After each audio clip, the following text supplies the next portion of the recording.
ज्याच्याकडे विचार आहे अशा व्यक्तींनी व्यक्त व्हायचे असते. मात्र सध्या ज्याच्याकडे विचारच नाही अशा व्यक्ती समाज माध्यमातून व्यक्त होत आहेत. यामुळे सामाजिक प्रदूषण प्रचंड प्रमाणात वाढले आहे, असे प्रसिद्ध व्याख्याते प्राध्यापक संजय कळमकर यांनी सांगितले.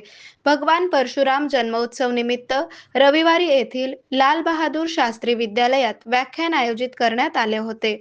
या कार्यक्रमाचे प्रमुख पाहुणे संजय कळमकर, प्रसिद्ध उद्योजक व्यंकट कुलकर्णी तर अध्यक्षस्थानी संतोष कुलकर्णी हे होते.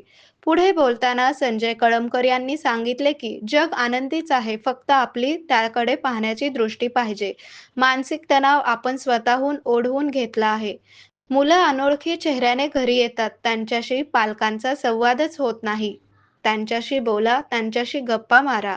आनंद वाटल्याने आनंद वाढतो, मात्र आम्हाला दुःख वाटायची सवय लागली आहे. दुःख सुद्धा देखणे करण्याची वृत्ती वाढली आहे. आमच्यात द्वेष, तिरस्कार वाढला आहे. प्रेम कमी झाले आहे. नातेसंबंध टिकवले जात नाहीत, यामुळे व्यक्ती अस्वस्थ आहेत.